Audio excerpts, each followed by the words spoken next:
বিসমিল্লাহির রহমানির রহিম। আসসালামু আলাইকুম। দেশ এবং দেশের বাইরে যে যেখান থেকে আজকে আমার এই ব্লগটি দেখছেন, আশা করি আল্লাহর রহমতে সবাই ভালো আছেন। আলহামদুলিল্লাহ, আমরাও ভালো আছি। আজ আমি আরেকটি ব্লগ নিয়ে আপনাদের মাঝে হাজির হয়েছি। আর আজকের ব্লগটি হচ্ছে ঈদের দিনের বিকেলের ব্লগ। মাশাআল্লাহ, এটাই হচ্ছে আমাদের এবারের কুরবানির গরু। তো গরুটা এর মধ্যে জবাই করা নেওয়া হয়েছে এবং কাটাকুটির কাজ চলছে।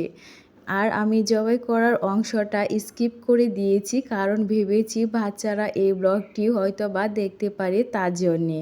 তো আলহামদুলিল্লাহ, কোরবানির মাংসটা আপনাদের ভাইয়া বাসায় নিয়ে চলে এসেছে কাটাকুটির পর। এখন এখানে বাসায় নিয়ে এসে বন্টনের কাজ চলছে। তো এখানে কিছু মাংস গরিব দুঃখীকে দিয়ে দিব, আর কিছু মাংস আত্মীয় স্বজনকে দিয়ে দিব, আর কিছু মাংস আমরা রেখে দিব। আপনাদের ভাইয়া এবং ওনার ভাইয়া দুই ভাই মিলে এবারের কোরবানিটা দিয়েছে ঢাকাতে। তো আমরা এবার গ্রামের বাড়িতে যেতে পারিনি, তো তার জন্যে ঢাকাতে কোরবানিটা দেওয়া হয়েছে। কিন্তু আমরা আত্মীয় স্বজনের জন্যে আমরা মাংসটা রেখে দিব ফ্রিজে। যখন গ্রামের বাড়িতে যাব তখন আত্মীয় স্বজনের মাংসটা নিয়ে যাব। তো আল্লাহ তাআলার কাছে এই প্রার্থনা করি যে আল্লাহ তাআলা যেন আমাদের সকলের কুরবানিটা গ্রহণ করে। তো আপনারাও আমাদের জন্য এই দোয়াটি করবেন। তো এখন বন্টনের কাজ চলছে, আর আমি এখান থেকে কিছু মাংস নিয়ে যাচ্ছি রান্নাঘরে রান্না করার জন্যে। তো এর মধ্যে আমি মশলাটা কষিয়ে নিয়েছি। তো মশলাটা ভালোভাবে কষিয়ে রান্না করলে রান্নাটাই অনেক টেস্ট হয়। আর এমনিতেও কুরবানির মাংসটার মধ্যে আল্লাহ তাআলার একটি রহমত আছে, তার জন্যে যেভাবে রান্না করা হোক খেতে মাশাআল্লাহ অসাধারণ টেস্ট হয়। তো মাংসটা ধুয়ে রেখে দিয়েছি এবং মশলাটা ভালোভাবে কষে এলে তারপরে মাংসটা দিয়ে দিব। তো প্রতিদিনের মতো আজকেও আপনাদের কাছে আমার একটি রিকোয়েস্ট, আমার এই ব্লগটি যদি প্রথম থেকে শেষ পর্যন্ত দেখে সামান্যতম পরিমাণের ভালো লেগে থাকে, তাহলে প্লিজ একটি লাইক এবং সাবস্ক্রাইব করবেন। আর কমেন্ট বক্সে অবশ্যই আপনাদের মূল্যবান মতামতটি জানিয়ে আমার পাশেই থাকবেন।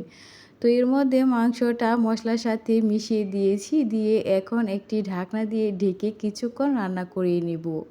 তো কিছুক্ষণ পর এখন আমি ঢাকনাটি সরিয়ে এর মধ্যে দিয়ে দিয়েছি পেঁয়াজ এবং রসুনের কুচি। এতে করে মাংসটা খেতে খুবই টেস্ট হয়। আর এই রান্নাটা আমি আমার আম্মুর কাছ থেকে শিখেছি। তো আমার আম্মু এভাবে মাংসটা রান্না করে, আর খেতে মাশাআল্লাহ অসম্ভব টেস্ট হয়।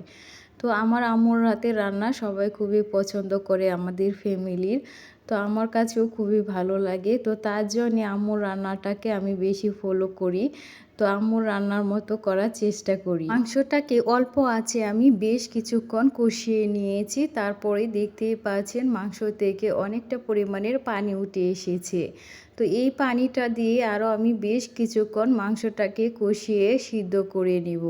তো এতে করে মাংসটা খেতে মাশাআল্লাহ খুব টেস্ট হয়। কুরবানির মাংসটা যে টেস্টটা হয় অন্য কোনো মাংসতে এত টেস্ট পাওয়া যায় না। তো আমাদের কাছে ঈদের দিনের মাংসটা খুবই ভালো লাগে।